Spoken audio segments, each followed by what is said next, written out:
Hello and welcome back to ADHD Mums. In this podcast, we tackle the tough, often unspoken realities of motherhood, neurodiversity, and mental health. Hello and welcome to the next episode of ADHD Mums. Today we have Paula Maidens. How are you, Paula? I'm awesome. So excited to be here. The episode today is about why ADHD people are attracted to entrepreneurship and having their own business, which many of us seem to do. I've brought in Paula Maidens because Paula and I have worked together since 2019, and she also helps entrepreneurs build high-performing teams so they can scale with ease, get their time back, and create the balanced life they deserve, which we know is very difficult for ADHD people.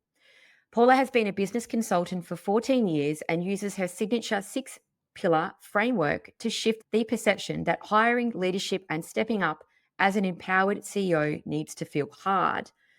As an entrepreneur herself, Paula shares her own business and life lessons, as well as the hands-on experience she has from interviewing and hiring thousands of people for her clients.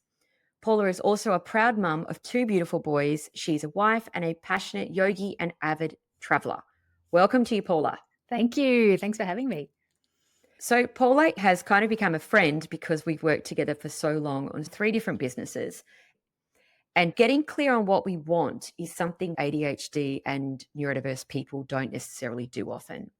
Everyone presents differently, of course, but overwhelm and a lack of ability to prioritize means that we are left with lots to do, lots to say, but we skip the part around clarity. And I think that's, for me, what we've worked on a lot, Paula, is the lack of clarity and prioritizing and getting clear. Also planning, I think getting clear on what the plan is really tough. What do you think that you do really well? Because I know you work with a lot with ADHD people. I work a lot with entrepreneurs in general, and some have ADHD, some don't. Some are realizing that they have ADHD now. So it's certainly, obviously a topic of conversation. But I think that the biggest thing I see is how fast paced an ADHD entrepreneur is moving, and coupled with often a desire to go even faster or as fast as possible, and then coupled with a high capability, high performing person, someone who can do a lot of the things, that speed and that lack of desire sometimes to be clear because it might slow us down, to drop into the details because I'm so focused on the forward direction, can cause a lot of challenges in feeling like you have the right people working for you and for people to be able to support you. And if we don't sort of realize that clarity, being clear on what we want somebody to do, and pausing or slowing down slightly for a moment to share that information with them, if we don't have that awareness of how much that's going to help us, then we're just racing through and often chasing our tails when the person doesn't do what we want them to do, or they leave, or we're back to square one. And I suppose that goes back to the experience of staff feeling hard, which a lot of people feel is the hardest part of having a business. Absolutely. And I think my mission is to change that thought process, because that's exactly what exists. You hire people, having a team, people will always give you a headache. People headaches. Everybody thinks it's part and parcel. And sure, we probably can't eliminate it completely, but you can certainly reduce it, starting with clarity, with working out, well, what is a priority, and then setting some structures in place that helps you as the entrepreneur and helps your team to work in a way that doesn't disrupt you and ultimately gets them doing what you need them to do. Yeah. And I think you said to me once that you thought that sometimes ADHD people have the experience of just wanting it done. And that's where the rushing comes from. That's really common. And I think that some people don't care about the detail. Some people just want it done. And then some people care deeply about the detail, but don't realize that until you're on the other side of the person doing the thing for you. And then you're faced with something that feels like it's a half-assed job, or you're really disappointed, or, you have all these thoughts about why it's not what you expected. But sometimes because your brain won't necessarily drop to that detail easily. And I guess, again, it's a huge generalization, because some people, on the other hand, are really specific on the detail and they're really fixated on the detail. But a lot of people are really fast paced and jumping forward, and they work out later, oh, I actually did want it done in a certain way, or that's not the way I wanted it. And that's where that anger, frustration, resentment can really kick in. Yeah. And I think that there's kind of like a baseline of irritability that Mm. can sometimes happen with ADHD where, you're hyperactive or you're impatient and you probably don't slow down enough to give people the proper training, et cetera, et cetera. So, what have you noticed about working with people with ADHD in the workforce? So the first thing is definitely the fast-paced nature of the way that you work. And what that can lead to is impatience. It can lead to that constant comparison of maybe I should do this myself. If you're not going to do it quick enough, maybe I should do it myself. And the second thing I really notice is the incredible capability and high performers that is often sitting there. So it's really hard to delegate when you think, well, I know I could do this really quickly. I know I can do it really, really well because I can learn things really quickly and I can, get on top of things really fast. So if you're not going as fast as I am, and I don't believe you're going to do it as well as me, then often it's a holding on to things as well. Mm.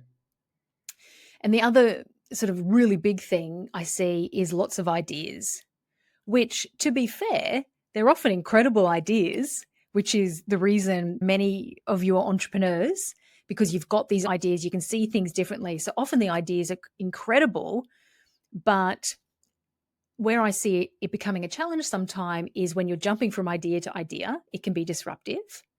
If you're not clear on actually prioritizing that idea, are we dealing with this idea now or we're parking this idea for later? Because the ideas list is often long, or an attachment to the new idea with an absolute dismissive thought process or nature about the previous idea, and therefore dismissing the amount of work and effort someone on your team has potentially put into yesterday's idea or last week's idea. So the lots of ideas, whilst, it's such an amazing attribute, if it's not prioritized and if it's not sort of handled in a way that isn't dismissive and isn't disruptive, it can really have quite a negative ripple effect. Yeah, and then there's that whole moving on to the next thing, and there can be a real lack of celebration. But you're right, if you've got a team that's worked really hard Yeah. and you're just on to the next thing, don't even celebrate any of what they've done, that wouldn't be very motivating for an employee. Absolutely. And like anything, there are always going to be peaks and troughs. We're going to have these peak periods in business where everybody is working hard and fast, but there has to be the trough that follows it. And even if it's like a small little trough or a small little pause, everybody else needs to recuperate before they get on to the next big thing. Often in businesses, like online businesses, for example, where they live launch, if you jam in too many live launches, the team just get burnt out and exhausted because they're never getting their weekends back. They're never dropping back down from their 50-hour week or whatever it is, because you've got a new idea, new product, new idea, et cetera, et cetera. So, the awareness around that, or if that's the way you want your business to be, then it's like we almost have to have teams on shifts because that Yeah. team needs to flex down and this team can flex up if you want to launch that often or if you want to have that many ideas in ideation or implementation stage. Yeah, and then I suppose that's why people end up with staff, isn't it? Because they're not good at everything, which most people aren't. And then if you've got multiple ideas happening across multiple projects, you then can't do that all yourself. That's right. And I think that takes it's a real discipline and a peeling back of the layers to look in the mirror or look at a piece of paper and actually think, well, if I've decided or if I accept that I'm not going to work on everything, then what will I work on? Where will I put my skills? What will I decide I'm going to spend my time on? And what am I going to let someone else do? And then how am I going to let that be okay? That person may not be doing it perfectly. They may not be doing it to the extent that I wanted. It may not be the 100% amazing if Jane did it version, but it's still enough. It'll still move us forward. And I think that's actually, that's quite challenging for everybody.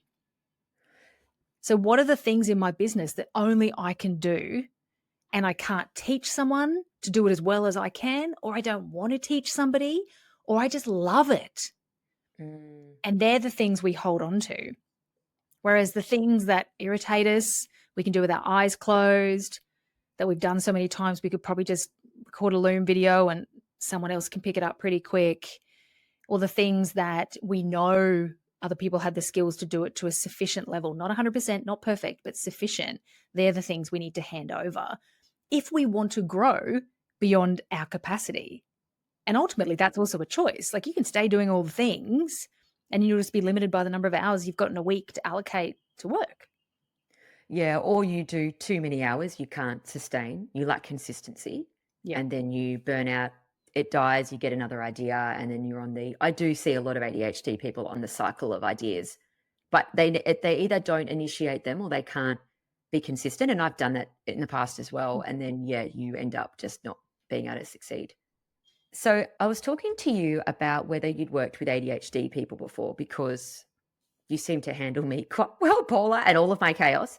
Do you work with a lot of ADHD people? I would assume you do because they would be in their own business. Is that correct?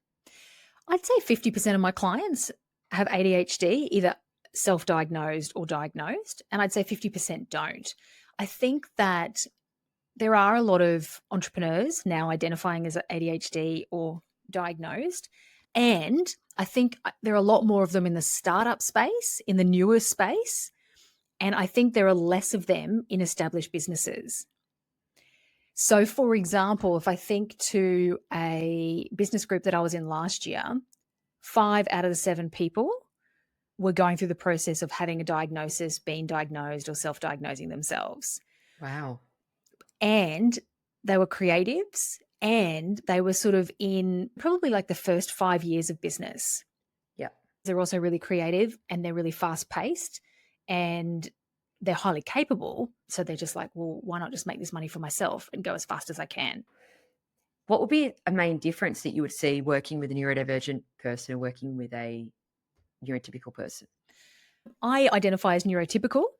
I am super organized. I find it easy to prioritize. I'm super structured. I'm pretty good with boundaries.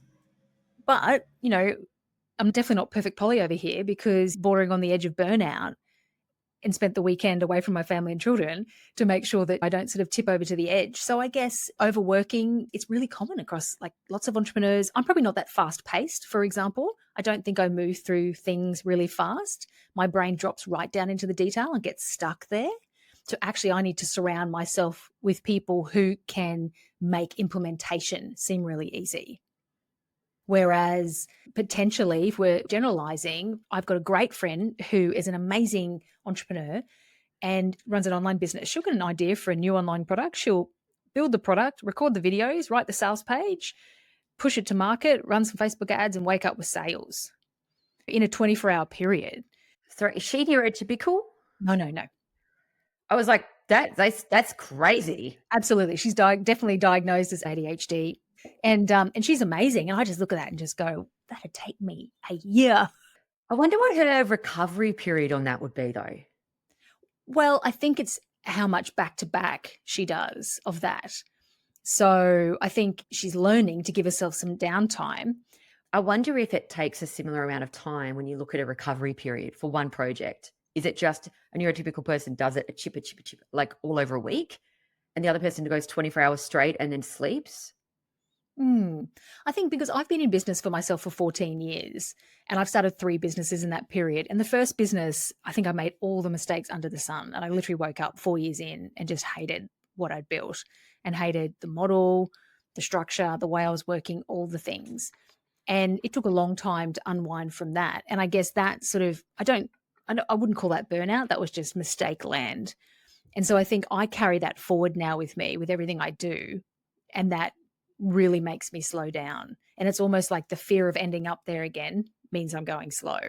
But, I always find your work-life balance to be quite inspiring because I have no idea what to do with mine. I think your communication around work-life balance and what is an emergency. When we first talked about that blew my mind. I said, I went away for a weekend and I was really upset because I told everybody to only call me for an emergency and I'd only been gone away an hour and I got like 3 phone calls. And then you were like, what was in the phone call? And it turned out I hadn't defined to anybody what an emergency was. So they all thought it was an emergency. And I thought it was just nothing because I'd never defined it.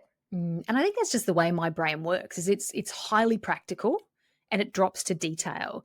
What do you think they mean by urgent? Let's specify that. Let's put it out there. And I think same with boundaries, definitely not perfect, but I've set them. And I've set them based on the way I want to live my life. And that is in a way where I don't end up burnt out and I get to spend time with my kids and all the things. I've got my boundaries, but I've also got my little rules to give me indications. When will I know if I'm in balance or if I'm out of balance?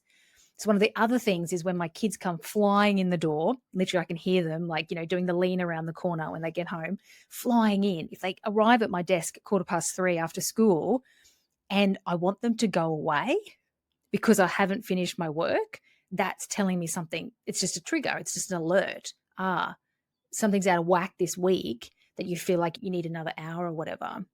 Knowing that in a perfect world where I didn't have children, I'd probably just sit there at my desk and work all night.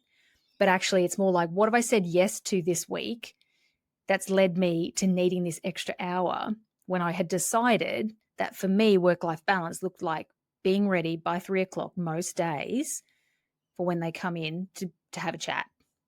I'm so glad you brought that up because I've been thinking about this for a while, Paula. When we started to define work-life balance nearly 6 years ago, Yeah.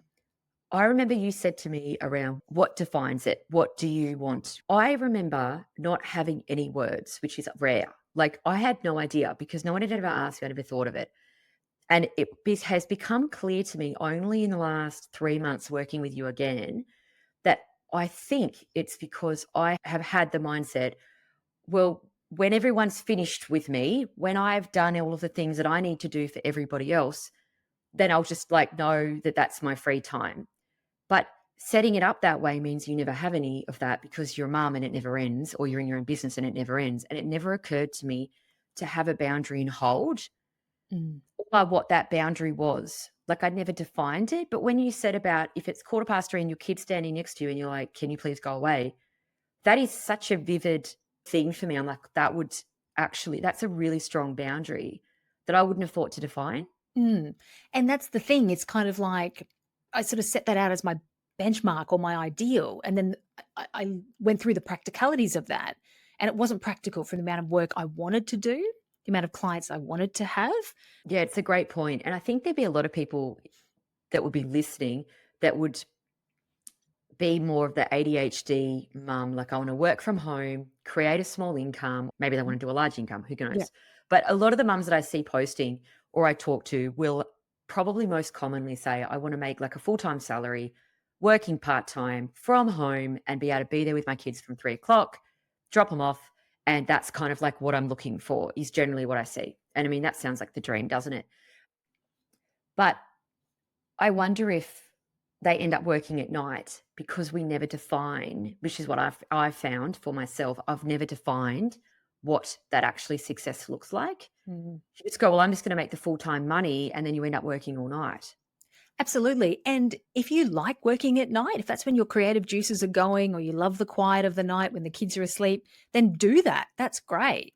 But if you're like me and your brain doesn't work very well at night because you're tired, and I'd actually rather be on the couch and everything I do is going to take longer anyway, then make a plan so that that's the way you work. It's just making sure that you're working on the things that are actually important, because we often fill our lists with a whole bunch of things which are busy tasks that might make us feel good and give us a little bit of a ticket off the list or a dopamine hit, but actually are they the moving the stuff forward tasks? So I think the ability to actually prioritize what's actually important is part of it too. Yeah, that's a great point. Often ADHD people are so successful that they start as a sole trader, then they need help because they have gaps in their skill set. What do you see as challenges from the people you've worked with? One of the gaps or the challenges is finishing things. So typically I see a lot of entrepreneurs, and definitely ADHD entrepreneurs need finishers. So they need people who will take their idea and take it past 60 or 70% when they've moved on to another idea. So definitely a finisher, somebody with attention to detail. Again, someone who will drop in, review it, and make sure it's to the ideal quality, potentially because you've moved on to another idea or because you're moving so fast. And I think that somebody who can support you with the systemization or the structures, if that's not your preference or you don't want to slow down enough to look at it. And that's definitely a little bit of a point of resistance for a lot of business owners. And I think it's something that if you have ADHD, you need to be really aware of. Like, I'm a fast mover. I don't want to have to slow down. But if you think these things are important because you want to scale, then potentially plugging in someone to help you with that. So one of my clients, for example, last week we interviewed like a project systems ops kind of person to come and work with her in her business. This person's super structured. She's very project management minded, very prioritization and deadliney. I loved her, thought she was great. After the interview together, I said to my client, this is the yin to your yang, and this is 100% what your business needs to get to the next stage. Are you ready? Because this person's going to annoy you. They're going to push back on you in all the right ways. But when you have an idea, we've just said to them, their job is to say, where does that idea sit in our priorities? Where does that idea sit in this? What are we deprioritizing to prioritize that, et cetera, et cetera? All really great questions, but this is a choice. Do you want to? Are you ready? Wow. And what did they say? I kind of want to know. They said, yes, 100%. She was like, absolutely, let's go. Let's go. She was excited because she was very self-aware. Like she was such a fast mover, such an ideas person, and has that massive vision for the business to grow and knows she needs that person. But it's just that awareness that, you're hiring someone who's really different to you. I'm kind of realizing that we're talking a lot about the hyperactive ADHD type, that like real cognitive hyperactive. They've got lots of energy. They're ready to go. Mm. I'm wondering if you see many inattentive ADHDers. Probably not. No, I don't think you would. no, I'd say not. Tell me more about the inattentive ones.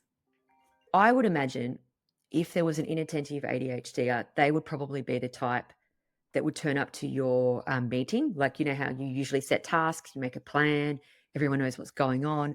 I would imagine an inattentive ADHDer would turn up having forgot about the list, didn't do the list, got very busy, and then didn't quite start anything, but did some other things that were unrelated, and then came up with a lot of reasons why, but may not actually do the task. I think probably I've had one or two of them who would turn up and say, what are we talking about today? Where are we at? Yes, that's them, Paula. I guess to a certain extent, I hold it as my responsibility to sort of run with that and guide them, but I get expensive pretty fast. If you're not taking action in between, then it's just a conversation, which is really expensive. Yeah, it's tough because I think with the inattentive ADHDs, they really want to change, because my husband is an inattentive ADHD, and it's great for me to live with him to get a real insight into how hard it is. Mm. In some ways, I reckon it's harder because they want all the same things as everybody else, but their ADHD turns up or shows up so differently. I think it's harder in some ways. It's much harder for my husband to do one job than it is for me, just with the way his brain works. It's not a gender thing, but his brain, and for him to get a task started is really hard. And he has owned his own business, but you're right, it's difficult for him to scale because the amount of tasks that you have to do. And to have staff is a luxury because in your own business, you need money, you need income to pay people. So how do you get to that point? Because I think that is almost harder for an inattentive ADHD. When you're hyperactive, you can push through. Yeah, I think getting somebody to help you get started. So in my case, that'd be when we'd share a screen, we'd start writing out a job ad together, we start writing something, we get really specific, like go and have this conversation, here's this document, this is what you just need to do, et cetera, and get them going. Because I think often it's almost that activation energy, isn't it, that's required to get it off the ground. Well, you're actually kind of body doubling, to be honest. That's a great way because, yeah, inattentive ADHD has kind of got to break down all the tasks, which can be overwhelming, and then maybe get started with them. So you've done that before with me where you open up the Google document, what are we looking for? And I think I said to you, I just had to up my ADHD medication and drink a lot of coffee and just hate every moment where I had to write down all the processes for social media. It was, I reckon, the most painful thing I've done this year. It was so hard, but you opened it up, started it, and I was like, okay, I just got to finish. Whereas I think you're right. If it's just on the list as something you've got to do, you're like, I don't know where to start with that. It's easy to just move on. Absolutely. Just what's the easiest next step to take going forward? Because if you really want something, you have to take a step forward. And if you can't take that step forward, then you need to bring someone else in to do it, to get it started for you. So it's either working outside of what feels comfortable, getting going, or paying someone else to do it. I feel like so much of this can be transformed into personal life. 100%. It so can. I hired the cleaner because we moved house. It was the same cleaner that's been here. So I went through this whole document with her, like, what would be success for me? And it was like, you letting yourself in, you not interrupting me, or if you're not feeling comfortable with that, we could have a brief meeting for 10 minutes. It was so specific. I felt like an idiot, which I reckon was the most embarrassing thing of my life because I usually pretend not to care. And you know how I don't communicate properly. And then I become upset when it doesn't happen the way I want it to happen. I want to offer that you're not being an idiot and it's not embarrassing, because actually the flip side of that is you're giving her the best chance to be awesome and to do exactly what you wanted, because what you're actually doing is being unbelievably clear, and you're uncomfortable doing something because it's not in your style or what you're used to doing, but it actually isn't. That doesn't make it not the best thing for them. That's true. That is true. And she did do a great job and she did seem very happy. So she probably wasn't weirded out. And it was probably the best cleaner I've ever had by getting clear. And you really benefit from taking the time to think in advance and to write things out and to not rely on your memory in the spot to say them all verbally, in the same way you would do that in an interview. You'd write out your questions, you'd think about what it's important, what you want to ask, etc., etc. That's actually basically the same thing I did when we hired a nanny. I was like, Yeah. I'm working from home. That's what this means. You can't come and knock on my door. Don't let them eat this food, blah, blah, blah. Because it's like, otherwise, are we going to spend, 12 months working together until you work all this stuff out yourself? Or could we just shortcut it? And how many awkward conversations are we going to have between now and then to get you to the point where you actually know all the things that I don't want you to let him do? So let's just make that better for everyone and be like, hey, I've got a list. Do you think that time passes? Like, let's just say I have the cleaner, I never communicate, or you get the nanny, you don't really communicate up front. And then they're doing all these things that you don't want them to do, that you should have told them up front. How do you think you have that conversation? Well, that's the thing. It's often really tricky, and most Yeah. people avoid it. Most people will go and talk to everybody else about it, but not the person.